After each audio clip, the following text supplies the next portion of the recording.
Bismillahirrahmanirrahim. Assalamualaikum warahmatullahi wabarakatuh. Alhamdulillahirabbil alamin wa bihi nasta'in wa ala umuri dunya waddin. Wassalatu wassalamu ala asrofil anbiya'i wal mursalin Sayyidina Muhammadin wa ala alihi wa sahbihi ajma'in. Amma ba'du.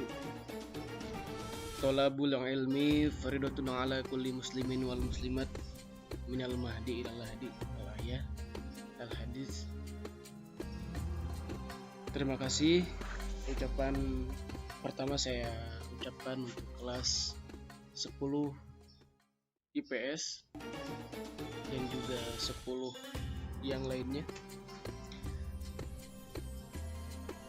Pada kesempatan kali ini saya akan menjelaskan terkait dengan bab 3 ini, atau misalkan kalau di e-learning ini udah masuk di bab 4 ya, terkait dengan bertaubat.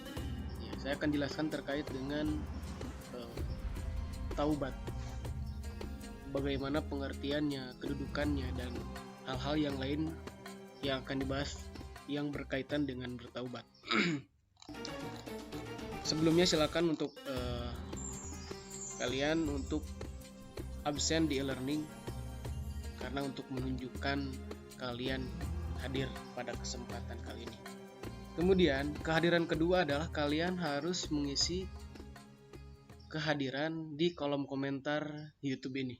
Jadi kalian ketika saya lagi menjelaskan seperti ini, ataupun ketika kalian play videonya, di akhir video kalian harus mengisi kehadiran di kolom komentar. Misalkan contohnya Randi 10 IPS 1 hadir, Randi misalkan Zalpa 10 IPS 2 hadir. Silakan ditulis di kolom komentar seperti itu. Baiklah, terkait dengan konsep yang akan saya sampaikan yaitu adalah terkait dengan pengertian, hakikat, syarat-syarat, kedudukan, dan keutamaan, yang diakhiri dengan sikap, yaitu jujur dan juga bertanggung jawab. Silakan teman-teman juga bisa baca ya, atau kalian bisa baca di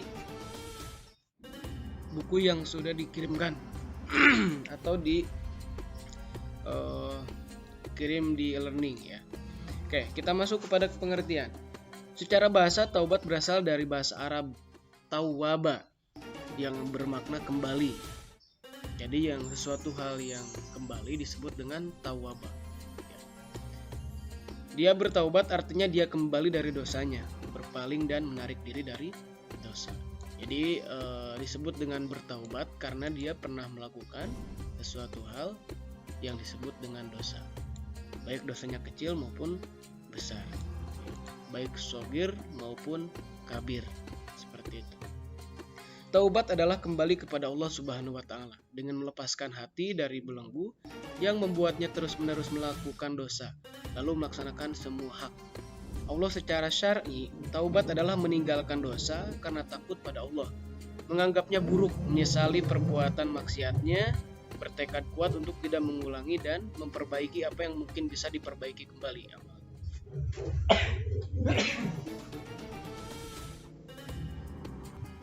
Jadi intinya adalah taubat itu kembali dari sesuatu hal yang buruk kepada yang baik. Ini adalah contoh seseorang yang memang disebutkan berdosa gitu kan. Ini hanya contoh saja. Kemudian yang di sebelah kanannya ini adalah orang yang sudah bertaubat. Jadi yang tadinya bertato, misalkan mabuk-mabukan ataupun bermaksiat, maka setelahnya harus lebih baik. Kemudian kita masuk kepada hakikat taubat. Ya, hakikat taubat yaitu perasaan hati yang menyesali perbuatan maksiat yang sudah terjadi, lalu mengarahkan hati kepada Allah pada sisa usianya, serta menahan diri dari dosa. Melakukan amal soleh dan meninggalkan larangan adalah wujud nyata dari taubat. Mengucapkan istighfar dan lain-lain. Hakikatnya adalah menyesali dari sesuatu hal yang pernah dilakukan yang sifatnya kemaksiatan. Ya, itu dia kembali secara sepenuhnya hatinya untuk melakukan taubat Jadi tidak hanya setengah-setengah untuk melakukan taubat. Seperti itu. Jadi hakikatnya adalah menyesali dari perlakuan yang pernah dilakukan. Taubat mencakup penyerahan diri seorang hamba kepada Robnya, ya, ataupun inabah, yaitu kembali kepada Allah dan konsisten menjalankan ketaatan kepada Allah. Jadi setelah bertaubat, maka jangan sekali-sekali melakukan hal-hal larangan Allah lagi gitu ya. Jadi yang tadinya mabuk-mabukan kemudian bertaubat nanti mabuk lagi. Nah, jangan seperti itu, jangan taubat sambal ya. Udah tahu itu salah, masuk lagi. Maka ini harus diperhatikan terkait dengan yang namanya bertaubat. Dan taubat itu pun tidak hanya kita dosa besar aja, dosa kecil juga perlu ditaubatkan, perlu ditaubati. Hanya saja berbeda tingkatan. Kalau misalkan dosanya yang biasa, tapi kalau misalkan lama kelamaan itu akan semakin besar, maka perlu kita harus bertaubat. Dengan apa? Dengan cara selalu beristighfar. Astagfirullahaladzim. Itu adalah bacaan-bacaan untuk bertaubat, tetapi dengan dibaca secara hati yang penuh keikhlasan. Karena sesuatu hal tidak hanya niat yang diperlukan, tetapi juga harus dengan keikhlasan, bahwa kita meniatkan dan juga mengikhlaskan untuk bertaubat. Seperti itu. Kemudian kita lanjutkan kepada syarat-syarat taubat. Nah, ini adalah syarat-syarat taubat ya. Taubat wajib dilakukan dengan segera ya, jangan dinanti-nanti. Jadi kalau misalkan kita hari ini sudah memiliki dosa ya, kemudian disegerakan untuk bertaubat ya, seperti itu. Kemudian tidak boleh ditunda-tunda. Imam Ibnul Qayyim radhiyallahu anhu berkata, sesungguhnya segera bertaubat kepada Allah Subhanahu wa taala dari perbuatan dosa, hukumnya adalah wajib dilakukan dengan segera dan tidak boleh ditunda. Jadi kalau misalkan sudah memiliki dosa, sudah merasa, karena orang yang berdosa itu merasa. Orang yang pernah melakukan kemaksiatan, kezaliman, ya, kejahatan, itu mereka merasa bahwa misalnya mereka itu jahat, mereka itu zalim, mereka itu bermaksiat. Maka wajib, ya di sini ada wajib. Wajib itu dilakukan mendapatkan pahala, ditinggalkan mendapat dosa. Berarti kalau misalkan tidak dilaksanakan taubatnya, maka akan semakin bertambah dosanya. Seperti itu ya. Kita lanjutkan. Imam An-Nawawi rahimahullah berkata, para ulama telah sepakat bahwa bertaubat dari seluruh perbuatan maksiat adalah wajib. Wajib dilakukan dengan segera dan tidak boleh ditunda. Apakah itu dosa kecil atau dosa besar? Namun dalam bertaubat, seseorang harus memenuhi beberapa syarat. Adapun syarat-syarat taubat secara terperinci, ini adalah beberapa syaratnya. Yang pertama adalah Islam. Ya, karena orang yang kafir tidak diampuni dosanya sebelum masuk Islam. Jadi orang yang kafir, yang berdosa, itu mereka tidak diampuni sebelum masuk Islam.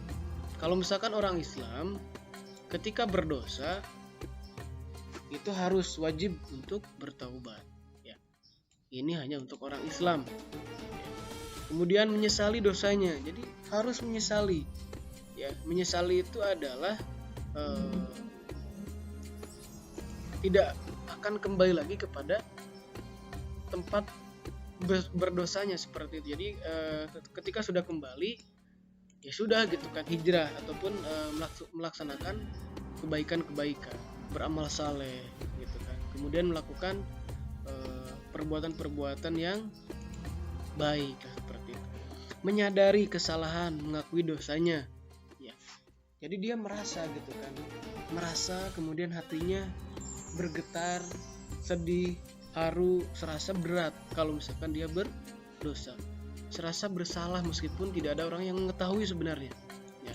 Misalkan kamu berjudi di tempat yang lain kemudian pulang ke rumah misalkan kamu di rumah ini merasa ya, bagi orang yang beriman kemudian melakukan dosa itu biasanya akan merasa bahwasanya dia itu berdosa, sehingga dia menyadari kesalahannya.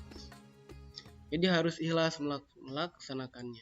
Jangan sampai karena dia itu ingin melamar seseorang wanita, misalkan orang yang mau bertaubatnya lelaki ya.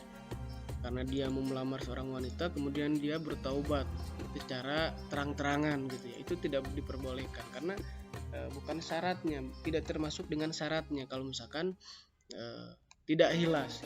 Kemudian memohon ampun kepada Allah dengan memperbanyak membaca istighfar. Ini harus diperbanyak istighfar. Astagfirullahaladzim, astagfirullahaladzim, astagfirullahaladzim.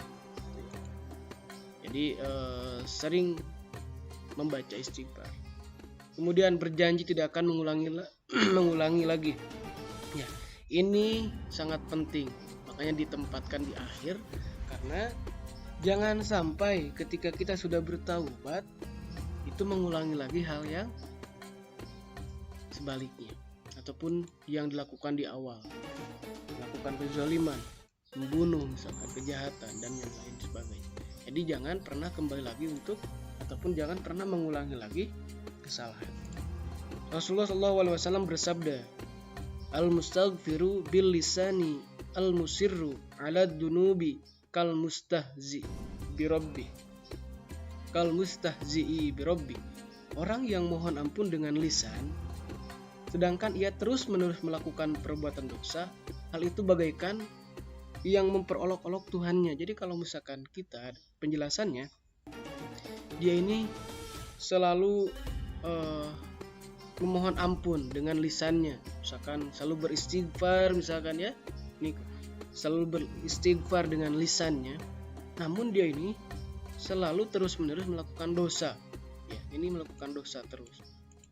Dia selalu beristighfar, tapi dia selalu melakukan dosa. Maka di sini, ya, ini bagaikan mengolok-olokkan Tuhan, mengolok-olokkan Allah Subhanahu wa Ta'ala.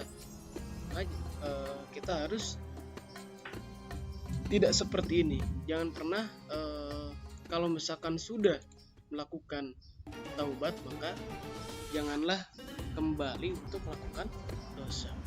Kemudian menutupi kesalahan dengan perbuatan yang terpuji, amal soleh. Ittaqillaha haitsuma kunta wa atba'iz sayyi'atal hasanata tamhuha. Bertakwalah kepada Allah di mana saja engkau berada dan ikutilah perbuatan jelek dengan perbuatan baik. Karena perbuatan baik akan menghapus perbuatan jelek. Jadi ketika kamu dimanapun berada, ikutilah dari kedua perbuatan itu. Namun di sini perbuatan baik harus dilaksanakan. Jadi ketika kita memiliki dosa, misalkan di zaman dahulu, kemudian kita selalu bersedekah, beramal saleh, maka itu akan menghapus dari perbuatan dosa. Kemudian masa taubat sebelum nafas sampai di tenggorokan dan sebelum matahari terbit dari sebelah barat. Ini masa taubatnya. Jadi kamu sebelum nafas di tenggorokan dan sebelum matahari terbit dari sebelum barat. Ini maksudnya terbit dari sebelum barat itu sebelum kamu meninggal, ya.